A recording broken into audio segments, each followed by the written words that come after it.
تیسری آیت میں لوگوں کو کیونکہ جمع میں خطاب کیا گیا ہے تو لوگوں پر کتاب کے نزول کی بات ہے، پہلی میں رسول پہ کتاب کے نزول کی بات تھی اور کام بتایا گیا، اب لوگوں پر نزول کی بات، کتاب کے نزول کی بات ہے۔ کیا مطلب ہوا کہ لوگ اس پر ایمان لائیں اور اس کے مطابق عمل کریں، اس کے علاوہ کسی کی بھی پیروی نہیں کرنی۔ لیکن اللہ تعالیٰ نے یہی کہا کہ نصیحت تو وہی پکڑے گا جو کہ ایمان والا ہوگا، کم ہی لوگ نصیحت پکڑیں گے۔ آیت نمبر 4، وَكَم مِّن قَرْيَةٍ أَهْلَكْنَاهَا فَجَاءَهَا بَأْسُنَا بَيَاتٌ أَوْ هُمْ قَائِلُونَ، اور کتنی ہی بستیاں ہم نے ہلاک کر دی، ان کے پاس ہمارا عذاب آیا رات کے وقت یا اس وقت جب وہ قیلولہ کر رہے تھے۔ قریتن کو انڈرلائن کیجئے، بیاتن کو اور قائلون کو۔ اب بستیوں کی ہلاکت کا تذکرہ ہے یہاں پہ کہ بہت ساری بستیاں ہلاک ہو چکی ہیں۔ تو اوپر والی آیات میں رسالت اور کتاب دونوں کی اہمیت واضح کرنے کے بعد اب ذکر آ رہا ہے ان کا جنہوں نے نصیحت قبول نہیں کی، جیسے آیت نمبر 3 کے آخر میں بات آئی۔ تو کیا انجام ہوا ان کے لیے؟ اللہ تعالیٰ کا عذاب۔ قریتن یا قریہ، اس کا مطلب ایک تو بستی ہے، یعنی وہ جگہ جہاں پہ لوگ رہتے ہیں، پلیس، اور اس سے مراد اہل بستی بھی ہیں، دونوں معنوں میں آتا ہے، بستی وہ جگہ بھی اور رہنے والے دونوں پہ قریہ کا لفظ کا اطلاق ہوگا۔ بیاتن، رات کے وقت کا آرام، اس کو بیاتن کہتے ہیں، رات کے وقت کا آرام۔ اور قائلون یہ قیلولہ سے ہے جس کا مطلب دوپہر کے وقت کو گزارنا ہے، اور اس میں سونا ضروری نہیں ہوتا، کیونکہ عربوں کے ہاں دوپہر بہت زیادہ گرم ہوا کرتی تھی تو وہ مجبور ہوتے تھے گھروں اور سایہ دار جگہوں پر سٹے کرنے کے لیے۔ تو اللہ کا عذاب کی بات ہو رہی ہے کہ وہ کس وقت آئے گا، کوئی ٹائم پیریڈ ہوگا اس کا، وہ بتا کے آئے گا۔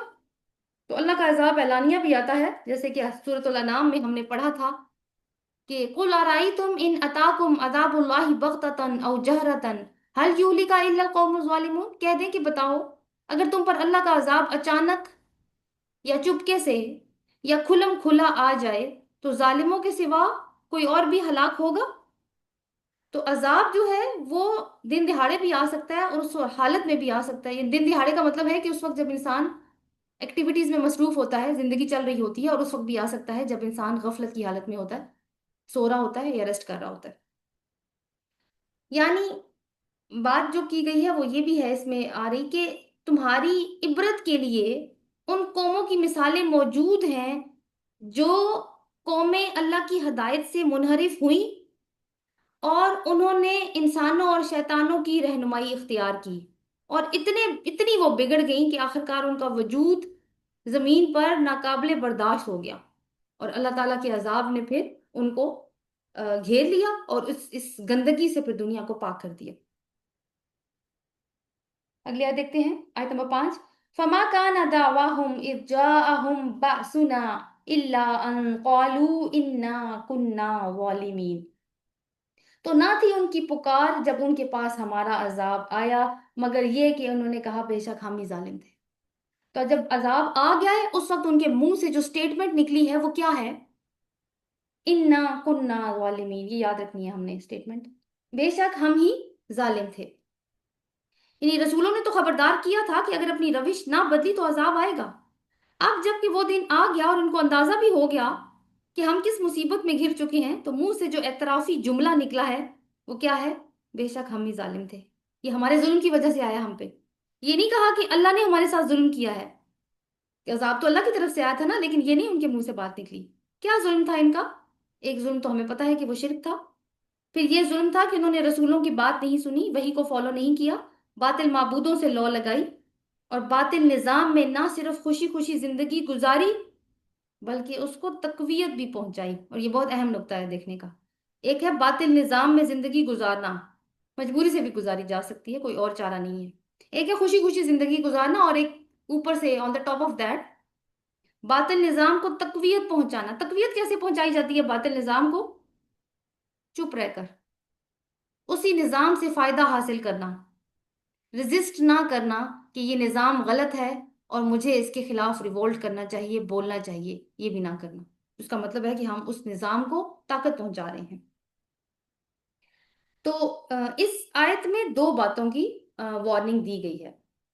ایک تو یہ کہ جب انسان سے کوئی یا قوم سے کوئی قصور سرزد ہو جائے اور اس قصور کی تلافی کا وقت بھی گزر گیا ہے اور اس کے بعد ہوش آیا اور اپنی غلطی کا اعتراف کیا تو یہ بیکار ہے۔ تو وہ شخص بھی اور وہ قوم بھی جو اللہ کی دی ہوئی مہلت کو ضائع کر دیتی ہے اپنی غفلت کی وجہ سے، حالانکہ جو دائی اللہ ہیں وہ ان کو پکار رہے ہوتے ہیں صحیح راستے کی طرف، لیکن وہ ان کی آوازوں کو ایسے سنتے ہیں جیسے بہرے کانوں سے سنی جاتی ہیں، اور ہوش ان کو اس وقت آتا ہے جب اللہ تعالیٰ کا مضبوط ہاتھ ان کے اوپر پڑ چکا ہوتا ہے۔ ایک تو یہ بات، دوسری بات کہ انسان کی یعنی افراد کی زندگیوں میں بھی اور اقوام کی زندگیوں میں بھی بہت ساری مثالیں گزر چکی ہیں پہلے، بات تو قریش مکہ سے ہو رہی ہے نا، کہ تمہارے سامنے گزر چکی ہیں، اور وہ پچھلی اقوام ہی کی کہانیاں ہیں کہ جب کسی کے جو جو غلط کام تھے، بدعمالیاں تھیں، ان کا پیمانہ جب لبریز ہو چکتا ہے اور وہ اپنی مہلت کو پہنچ جاتی ہے، یعنی اس اپنی اخلاقی حد کو پار کر دیتی ہے جو اللہ تعالیٰ نے اس کے لیے تھریش ہولڈ رکھا ہوتا ہے، وہ کراس کر جاتی ہے، تو پھر اللہ کی گرفت اچانک سے آ جاتی ہے، اور ایک مرتبہ جب وہ پکڑ میں آ جائیں تو پھر کوئی ان کو چھڑا نہیں سکتا، اور اس کی بہت ساری مثالیں موجود ہیں۔ تو کیا یہ ضروری ہے کہ انسان ایک ہی غلطی بار بار دہراتا چلا جائے اور ہوش میں آنے کے لیے اس آخری گھڑی کا انتظار کرے کہ جب عذاب دروازے پہ دستک دے دے اور انسان کہے کہ انا کننا ظالمین، کہ بے شک ہم ہی ظالم تھے؟ تو یہ تو کوئی عقل مندی نہیں ہے، پھر تو بس صرف حسرتیں رہ جائیں گی۔ تو یہ تو دنیا میں ان کا انجام ہوا ہے ایسے لوگوں کا، مگر اب اس کے بعد تو یوم محشر اللہ کی عدالت میں بھی انہوں نے کھڑے ہونا ہے۔ تو ذرا اس سین کو اب ہم ملاحظہ کر لیتے ہیں، آیت 6 سے 9 تک کی چلے گا۔ آیت نمبر 6 دیکھ لیں۔ فَلَنَسْأَلَنَّ الَّذِينَ أُرْسِلَ إِلَيْهِمْ وَلَنَسْأَلَنَّ الْمُرْسَلِينَ، بہت سخت آیت ہے۔ البتہ ہم ضرور سوال کریں گے یا باز پرس کریں گے ان لوگوں سے جن کی طرف رسول بھیجے گئے تھے، اور البتہ ہم ضرور باز پرس کریں گے یا سوال کریں گے رسولوں سے۔ تو رسولوں سے بھی سوال ہوگا اور ان اقوام سے بھی سوال ہوگا جن کی طرف رسول بھیجے گئے تھے۔ تو ان آیات کو ہم ایک ٹائٹل دے سکتے ہیں کہ رسالت کی ذمہ داری اور امتوں کا جواب۔ تو اللہ کے رسول جو بھی آئے وہ دو چیزوں سے لوگوں کو ڈراتے تھے۔ نمبر 1، عذاب سے، جو کیسے آتا ہے، رسول کی تکذیب کر دی تو لازماً آ جائے گا، اور دوسری کہ یہ تو دنیا کا ہے، اور آخرت کی سزا اور جزا سے بھی۔ تو جب اللہ تعالیٰ ذمہ داری دیتا ہے تو اس ذمہ داری کا حساب کتاب بھی وہ لیتا ہے۔ تو پہلے کس سے سوال ہو رہا ہے؟ ان سے جن کی طرف رسول بھیجے گئے تھے، یعنی کہ امتوں سے سوال ہو رہا ہے، اور امتوں سے جو باس پرس ہوگی وہ میں آپ کو قرآن سے ہی بلکہ بتاتی ہوں۔ سورۃ الملک کی آیات ہیں 8 سے 11۔ یہ تو ہماری وہ روٹین کی بات ہے نا کہ ہم پڑھتے ہیں۔ یہ وہ سین ہے جب لوگوں کو جہنم میں ڈالا جا رہا ہوگا اور جہنم جو ہے وہ غصے سے چیخ رہی ہوگی۔ تکاد تمیز من الغیظ، یعنی قریب ہوگی کہ وہ غصے سے پھٹ جائے۔ کلما القی فیہا فوج سألہم خزنتها الم یاتکم نذیر، جب کبھی بھی اس کے اندر کوئی گروہ ڈالا جائے گا تو اس کا چوکیدار، یعنی اس جہنم کا چوکیدار اس سے پوچھے گا کیا تمہارے پاس کوئی ڈرانے والا نہیں آیا تھا؟ اب آپ سوال پہ غور کیجئے، کیا تمہارے پاس کوئی ڈرانے والا کون ہے؟ رسول۔ کیا تمہارے پاس کوئی رسول نہیں آیا تھا؟ یہ پوچھیں گے اس سے۔ قالوا بلا، وہ کہیں گے کیوں نہیں، قد جاءنا نذیر، یقیناً ہمارے پاس ڈرانے والا آیا تھا، فکذبنا، پس ہم نے جھٹلا دیا، وقلنا ما نزل اللہ من شیء، اور ہم نے کہا کہ اللہ نے کچھ نازل نہیں کیا۔ آپ کو سورۃ النام یاد آئی؟ اس میں بھی یہی بات تھی نا، یہود نے کہا تھا کہ اللہ تو کسی بشر پہ کچھ نازل نہیں کرتا۔ ان انتم الا فی ضلال مبین، تب تو تم بہت بڑی گمراہی میں تھے۔ یہ وہ جواب دیں گے جہنم کے جو چوکیدار ہوں گے۔ وقالو، اور وہ کہیں گے لو کننا نسمع او ناقل ما کننا فی اصحاب السعیر، وہ کہیں گے کہ کاش کہ ہم سنتے اور ہم عقل سے کام لیتے تو آج ہم سعیر کے ساتھی یعنی جہنم کے ساتھیوں میں نہ ہوتے۔ فاعترفوا بذنبہم، تو وہ اپنے گناہوں کا اعتراف کر لیں گے۔ فائدہ ہے کوئی آج؟ تو کیا ہوا آگے؟ فسوقا لاصحاب السعیر، تو دوری ہے یا لعنت ہے اصحاب السعیر کے لیے، ان لوگوں کے لیے جو جہنمی بن چکے ہیں۔ تو اب اس میں ایک چیز ہم اب دیکھیں کہ اور بھی نوٹ کرنے والی ہے، اور وہ یہ ہے کہ جو قیامت کے روز اب دنیا میں تو جو عذاب آیا نا ان کے اوپر، یہ قیامت کا جو سوال ہے وہ اس کے علاوہ ہے۔ اب دنیا میں جو بدکار قوموں پہ جو اللہ تعالیٰ کا عذاب آتا ہے وہ ان کے اعمال کی باز پرس نہیں ہوتی، اور نہ ہی وہ ان کے جرائم کی سزا ہوتی ہے۔ وہ تو بالکل اس کی مثال یوں سمجھیے کہ جیسے کوئی اشتہاری مجرم ہے نا جس نے بہت سارے جرائم کیے ہیں اور وہ کھلا پھر رہا ہے اور دنیا میں اپنا ظلم اور فساد پھیلاتا جا رہا ہے، اور اچانک سے اس کو گرفتار کر لیا جائے، اور وہ مزید ظلم اور فساد کا سلسلہ رک جائے یا اس سے وہ موقع چھین لیا جائے۔ یہ بالکل ایسے ہی ہے کسی قوم کو عذاب دینا، کہ وہ جو فساد پھیلا رہی تھی دنیا میں، اب اس سے وہ موقع چھین لیا گیا۔ اور تاریخ میں اس قسم کی بہت ساری مثالیں موجود ہیں، اور یہ مثالیں اس بات کی علامت ہے کہ انسان کوئی ایسے بالکل ہی آزاد نہیں چھوڑ دیا گیا کہ جو چاہے جو دل میں آئے وہ کرتا پھرے، بلکہ ایک طاقت اوپر ہے جو ایک خاص حد تک ڈھیل دیتی ہے، وارننگز بھی بھیجتی ہے، اور اگر کوئی اپنی شرارتوں سے باز نہ آئے تو پھر وہ پکڑ بھی لیتی ہے۔ تو ویسے بھی قوموں کے عروج و زوال کی تاریخ دیکھیں تو جب عروج ہے تو اس کے ساتھ زوال بھی ضرور ہے۔ تو اس سے ایک نتیجہ آرام سے نکل سکتا ہے کہ جو کائنات پہ حکومت کر رہا ہے، جو کائنات کا بادشاہ ہے، اس نے بھی ایک دن ایسا مقرر کیا ہوگا جب سارے مجرموں کو ایک عدالت میں جمع کیا جائے گا، اور پھر وہاں پہ ان سے سوال ہوگا، اور اس کے بعد جو ہے وہ ان کا حساب کتاب، ان کی جزا ہوگی، جو بھی ان کے اعمال ہوں گے اس کے مطابق فیصلہ ہوگا۔ اور دوسری بات جو ہے وہ کی گئی ہے کہ ہم رسولوں سے بھی ضرور پوچھیں گے۔ تو سورۃ المائدہ میں آیت نمبر 109 میں ہم پڑھ کے آئے ہیں، یوم یجمع اللہ الرسل، جس دن اللہ رسولوں کو جمع کرے گا، فَيَقُولُ مَاذَا أُجِبْتُمْ، اور وہ پھر پوچھے گا کہ تم کیا جواب دیے گئے، اور یعنی رسول، اور یہ سب کے سامنے ہو رہا ہوگا۔ اسی طرح کی گواہی کا منظر ہم نے سورہ نساء میں دیکھا تھا، آیت نمبر 41 میں، فَكَيْفَ إِذَا جِئْنَا مِنْ كُلِّ أُمَّةٍ بِشَهِيدٍ وَجِئْنَا بِكَ عَلَىٰ هَٰؤُلَاءِ شَهِيدًا، تو کیا حال ہوگا جب ہم ہر امت میں سے ایک گواہ لائیں گے، اور اے نبی صلی اللہ علیہ وسلم ان سب پر ہم آپ کو گواہ بنا کر لائیں گے۔ اور پھر حجۃ الوداع میں حضور صلی اللہ علیہ وسلم سے جو گواہی، حضور صلی اللہ علیہ وسلم نے لوگوں سے جو گواہی لی تھی، اس کو بھی اگر ہم اس کے ساتھ جوڑ لیں تو وہ کیا گواہی لی تھی کہ کیا میں نے پہنچا دیا، یعنی جو جو فریضہ رسالت مجھے ملا تھا کیا میں نے اس کو ادا کر دیا۔ تو اس سے معلوم ہوتا ہے کہ یہ کس قدر اہم فریضہ ہے، اللہ تعالیٰ کا پیغام جو بھی رسول تک آئے اس کو لوگوں تک اسی طرح پہنچا دینا، چاہے وہ جیسے دوسری آیت میں بات ہے کہ چاہے اس سے سینہ گھڑتا ہو، حالات کتنے ہی برے ہیں، انہی لوگوں میں واپس جانا ہے جو سننا ہی نہیں چاہتے، شکل بھی نہیں دیکھنا چاہتے رسول کی، لیکن رسول نے اپنا کام کرنا ہی کرنا ہے۔ تو اس کا مطلب کیا نکلتا ہے کہ آخرت کی جو باز پرس ہوگی وہ رسالت کی بنیاد پر ہوگی۔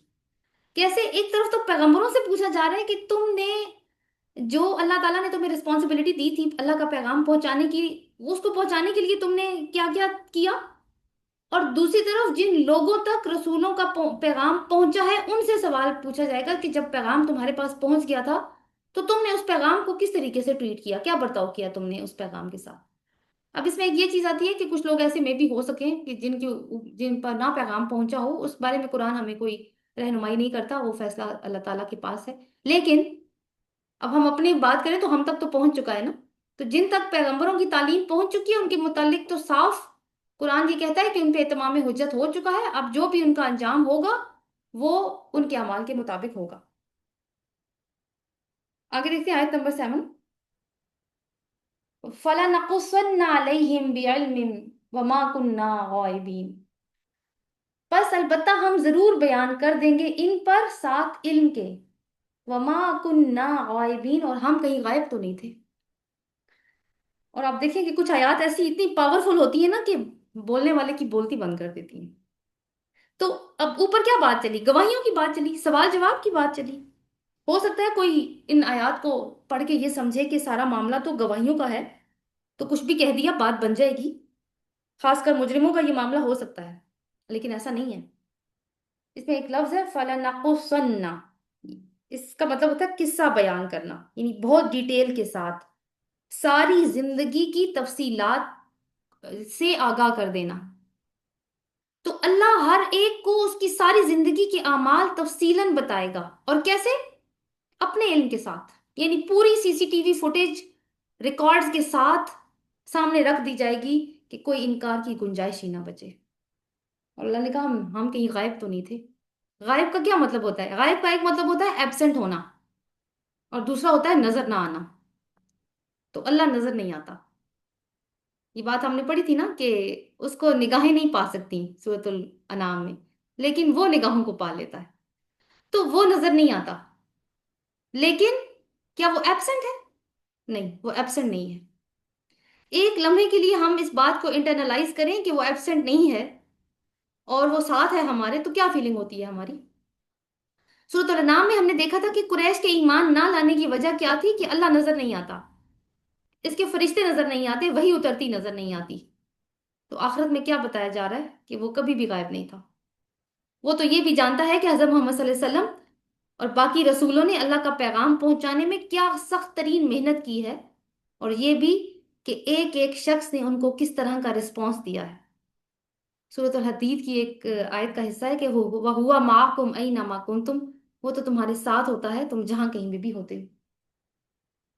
اگلی آیت دیکھتے ہیں، آیت نمبر 8، الوزن یومئذ الحق، اور وزن اس دن حق ہوگا۔ حق کو ڈلائن کر لیتے ہیں۔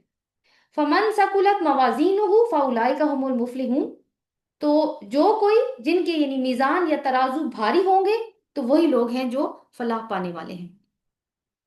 حق کا مطلب کیا ہے؟ حق کا ایک مطلب ہے کوالٹی، یعنی وزن رکھنے والی چیز اس دن صرف حق ہوگی، باطل کا کوئی وزن نہیں ہوگا۔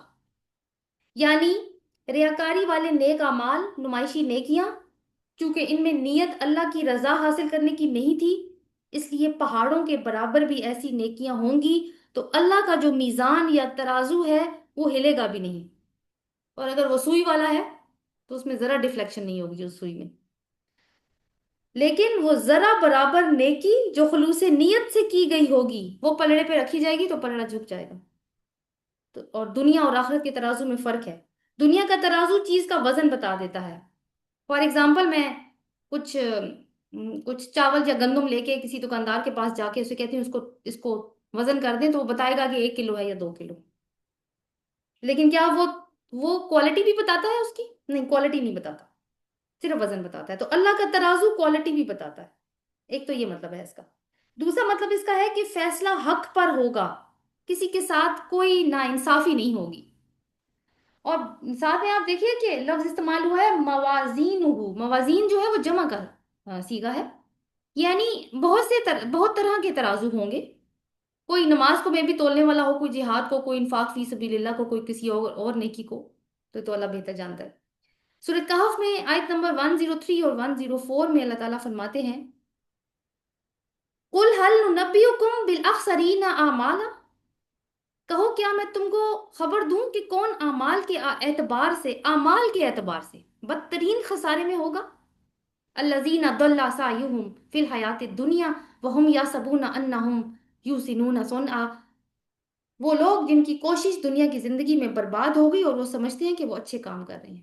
یعنی اللہ کے پاس پہنچے ہیں سخت تھکے ہوئے، تھکاوٹ سے چور ہے، لیکن جس کام میں تھکے ہیں اس کا رخ ہی غلط تھا، یا پھر نیک کام کرتے ہوئے تھک گئے ہیں، ادھر چیریٹی آرگنائزیشن کھول رہے ہیں، وہاں جا کے غریبوں کو کھانا کھلا رہے ہیں، وہاں پہ کوئی لنگر کھول رکھا ہے، ادھر جا کے کسی سیمینار سے خطاب کر رہے ہیں جہاں پہ چیریٹی کی اہمیت اور اخلاق کی اہمیت پہ لیکچر دے رہے ہیں، لیکن نیت ٹھیک نہیں تھی۔ تھک گئے ہیں حالانکہ وہ کام کرتے کرتے، لیکن نیت ٹھیک نہیں ہے، تو کیا ہے؟ کچھ بھی نہیں ملا۔ تو کامیاب کون ہوگا؟ جن کے وزن کے پلڑے نیکیوں میں بھاری ہوں گے۔ تو جب بھاری ہوں گے تو ان کو فلاح مل جائے گی، اور فلاح یہاں پہ آخرت کی کامیابی ہے۔ آیت نمبر 9 جو ہے وہ آیت نمبر 8 کا کنٹراسٹ ہے۔ وَمَنْ خَفَّتْ مَوَازِينُهُ، اور جو کوئی کہ جن کے میزان یا ترازو ہلکے ہوئے، فَأُولَٰئِكَ الَّذِينَ خَسِرُوا أَنفُسَهُمْ بِمَا كَانُوا بِآيَاتِنَا يُظْلِمُونَ، تو یہی وہ لوگ ہیں جنہوں نے اپنے نفسوں کو خسارے میں ڈالا۔ کیوں؟ بوجہ اس کے کہ وہ ہماری آیات کے ساتھ ظلم کرتے تھے۔ تو جیسے میں نے پہلے کہا کہ پچھلی آیت کا نا کنٹراسٹ ہے، تو اس مضمون کو دونوں آیات کو دیکھیں تو ہمیں دو انسان کی نا پورا جتنا بھی کارنامہ زندگی ہے انسان کا، اس کے دو پہلو نظر آ رہے ہیں۔ ایک تو اس کا مثبت پہلو ہے اور ایک منفی پہلو ہے۔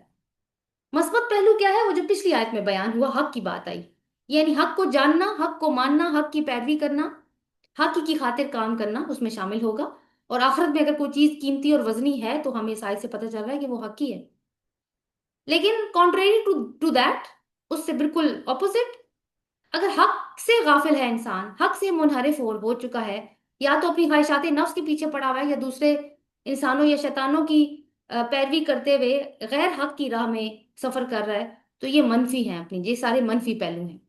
اور منفی پہلو اپنے اندر کوئی اہمیت نہیں رکھتا، لیکن اپنے اندر تو کوئی اہمیت نہیں رکھتا، ساتھ کر کیا رہا ہے کہ مثبت پہلو کو بھی منفی کر دے گا۔ جیسے کہ بہت بڑی اماؤنٹ ہو